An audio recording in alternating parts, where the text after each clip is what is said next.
le dashboard. Comment se présente le dashboard? Alors déjà, quand on est connecté à Notion, bah ici on retrouve nos informations. Donc ici, c'est les informations de mon compte, mon email, mon pseudo et quel plan, quel profil de plan j'ai pris au niveau du pricing. Ici, je vais pouvoir aller créer ou rejoindre un nouveau workspace ou alors me déconnecter. Alors on va voir tout à l'heure à quoi consiste la création d'un workspace. Ici, je vais pouvoir aller créer un nouveau compte de travail, work account, et ajouter sinon un autre compte venant de mon email. Je peux avoir plusieurs comptes que je vais pouvoir venir fusionner si jamais avec ce compte-ci de Notion. Ici, on va retrouver un petit champ de recherche qui va nous permettre, comme sur Google, d'aller faire une recherche rapide de tous les documents que l'on peut avoir dans notre Notion. Donc assez rapide, ça permet de retrouver beaucoup d'éléments et ça match automatiquement dès qu'on commence à rentrer les premières lettres. Alors vous allez voir que c'est assez pratique parce que la façon de penser de Notion est pas très... comment dire? On a du mal à s'y faire au début quand on n'est pas habitué avec l'outil. Et vous allez voir qu'on peut vite s'y perdre ou par date. Donc c'est vraiment un champ de recherche assez poussé. Et je trouve que c'est une très bonne idée d'avoir mis ce champ de recherche. Alors ici, on va voir les updates. Et on va voir les settings. Donc c'est ici qu'on va pouvoir régler un peu l'interface de Notion. Donc c'est-à-dire notre compte. Ici, avec quel compte je suis connecté, avec qui j'ai partagé les membres ou les groupes. On va voir qu'on peut créer un groupe éventuellement de travail avec Notion. Est-ce que j'active ou pas les notifications? Donc les notifications sont importantes de manière à être informé de ce qui arrive ou des modifications qui vont être faites sur un fichier. On va voir également avec Notion qu'on peut connecter un grand nombre d'applications comme Google Drive, Evernote, Trello, Asana, Slack. Il y en a toute une ribambelle, c'est très pratique, de manière à pouvoir venir incorporer directement un document, par exemple, de notre Drive et le visualiser directement. Ça ne sera pas juste un lien.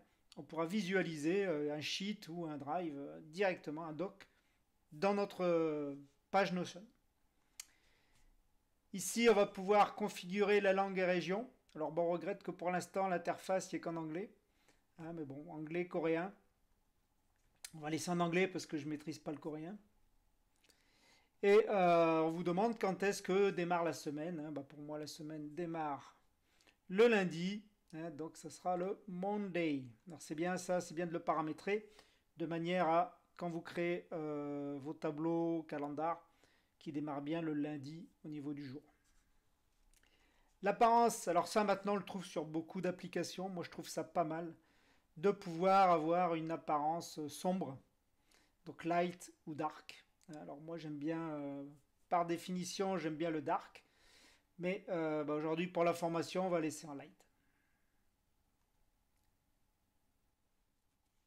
Ensuite, donc ici les crédits, donc on va pouvoir avoir des petits cadeaux en fonction des partages que l'on va faire, ou si on va utiliser l'application mobile, ou si on va importer un document d'une autre application. Chaque fois que vous allez connecter et interconnecter des éléments Notion, on va vous offrir en fait une petite remise sur votre abonnement.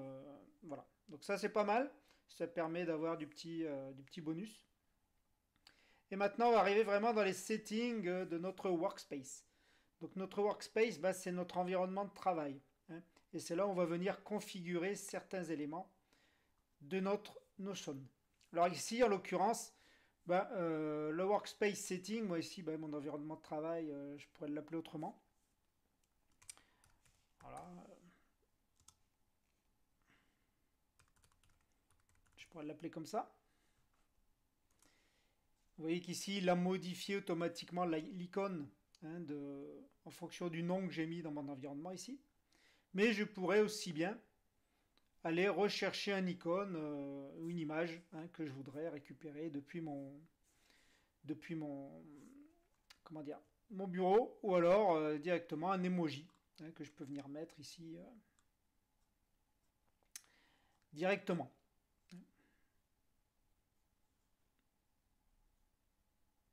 Alors voilà, qu'est-ce qu'on pourrait mettre allez, un petit avion, c'est sympa. Donc ça, vous voyez que ça vient se mettre ici, à l'entête de notre profil. Notion également, comme beaucoup d'applicatifs, étant donné qu'on va devoir accéder de partout à notre workspace, va pouvoir être associé à une URL hein, et donc associé à un nom de domaine. Donc ça c'est intéressant hein, si vous avez votre propre domaine d'entreprise et que vous vouliez associer votre nom de domaine à Notion. Donc c'est-à-dire qu'ici il y aurait un nom de domaine, hein, il y aurait notion.so et votre nom de domaine associé derrière à vos fichiers. Ici on va pouvoir exporter tout le workspace si on en a envie. On va pouvoir exporter les membres en fichier CSV et ici attention, hein, si vous faites delete, vous supprimez tout votre workspace. Alors ici on va faire update, hein, parce que j'ai modifié le nom de mon workspace. Voilà, et je vais revenir ici hop, sur les settings de manière à vous présenter la suite. Au niveau des membres, alors ici au niveau des membres, on a vu que sur hein, le profil gratuit, on pouvait connecter uniquement 5 membres. C'est pas grave, on voit par la suite si on a besoin de connecter plus de membres, il suffit de passer sur le forfait à 4 $ et on pourra connecter un nombre illimité de collaborateurs. Ceci dit, ici, vous pouvez tester en version d'essai hein, et voir comment on peut fonctionner en mode collaboratif. Ici, je vais pouvoir directement ajouter des membres hein, et donc avec leur email.